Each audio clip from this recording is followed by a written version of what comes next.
Auzu billahi minash shaitanir rajim. Bismillahirrahmanirrahim. My name is Abdul Hadi and I am a foundation level student at Rehan School Islamabad.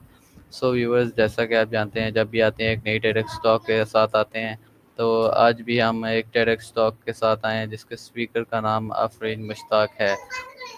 اور شروع کرتے ہیں.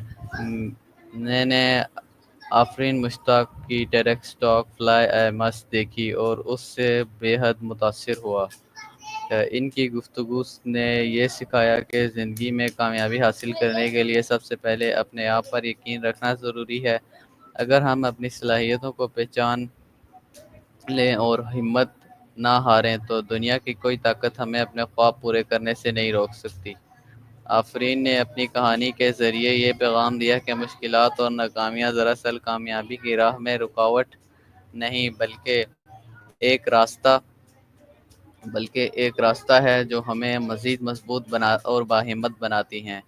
ان کا talk اس بات کا ثبوت ہے کہ خواب دیکھنے والے اور ان کو حقیقت بنانے والے ہی وہ لوگ ہیں جو زندگی میں سب کچھ حاصل کرتے ہیں. یہ تقریر صرف ایک پیغام نہیں بلکہ ایک علمی رہنمائی ہے کہ خوابوں کو حقیقت بنانے کے لیے محنت، حوصلہ اور استقامت ضروری ہے. ہمیں اپنے آپ پر بھروسہ رکھنا چاہیے چاہے حالات کتنے بھی برے اور مشکل کیوں نہ ہو. یہ تھی آج کی ٹیڈکس ٹاک ریویو. تو ملتے ہیں کسی نئی ٹیڈکس ٹاک کے ساتھ. پاکستان زندہ باد، ریحان اسکول زندہ باد.